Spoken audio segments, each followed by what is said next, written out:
இறைவன் எப்படிப்பட்ட கருணையாளன் அப்படின்னா, பால் நினைந்து ஊட்டும் தாயினும் சால பறிந்து நீ பாவியேனுடைய ஊனினை உருக்கி உள்ளுளி பெருக்கி உழப்பில்லா ஆனந்தமாய தேனினை சொரிந்து புறம் புறம் திரிந்த செல்வமே சிவபெருமானே, யானுனை தொடர்ந்து சிக்கென பிடித்தேன் எங்கெழுந்து அருளுவது இனியே.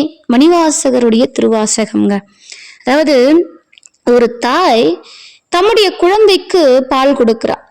இப்போ தாய்மார்களுக்கு தெரியும், தம்முடைய பிள்ளைக்கு பசி அப்படின்னா தாய்க்கு பால் சுரக்கும். இது தாய்க்கு தெரியக்கூடிய ஒரு அதாவது குறிப்பு. ஆனால் இந்த தாயினும் சிறந்தவராம் இறைவன்.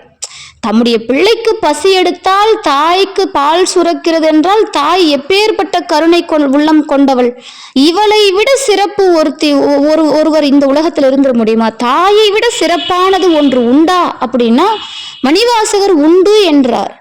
பால் நினைந்து ஊட்டும் தாயினும் சால பறிந்து, அவளை விட சாலை பறிந்து ஒன்று இருக்கு. என்ன? தாய்க்கு குழந்தைக்கு பசி எடுக்குதுன்னு தெரியுதுங்க, அதனால அவ உணவு கொடுக்கிறா. நாம கருவில இருக்கும் போதே நம்மை ஆட்கொண்டு இறைவன் அருள் செய்தான்.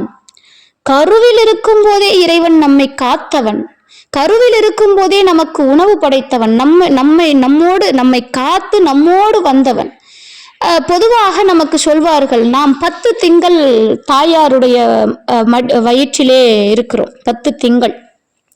ஆனால் 12 திங்கள் ஒரு குழந்தை உருவாக காரணமாக உள்ளது. 12 திங்கள் தேவைப்படுகிறது. 2 திங்களானது தந்தையிடத்திலும் 10 திங்கள் தாயிடத்திலும் அந்த கருவானது இருக்க வேண்டும். அத்துணை காலமும் நமக்கு உற்ற துணையாக இருப்பவன் இறைவன். அவனை தவிர ஒருவன் கிடையாது. அவனுடைய அருள் அல்லவா இந்த பூ உலகில் நாம் பிறப்பதற்கு வழிவகுத்தது. அத்துணை கருணையாளன்க இறைவன். அவன் எப்படி இருக்கிறானாமா? புறம் புறம் திரிந்து கொண்டிருக்கிறானாம். அவன் எல்லா இடத்துலயும் போயிட்டு இருக்கான். அவன் இங்கதான் இருப்பான். புறம் புறம் திரிந்த செல்வமே சிவபெருமானே, உன்னை நான் சிக்கன பிடித்தேன். அது எப்படி பிடிச்சேன்னு சொல்றார். உன்னை தொடர்ந்து, உன்னை அப்படி வந்த உடனே பிடிக்க முடியாது. அப்படி பிடிச்சிட கூடிய தெய்வமும் அவன் கிடையாது. அவனை பின்தொடரணும். அவனை தொடர்ந்து சிக்கென பிடித்தேன்றார்.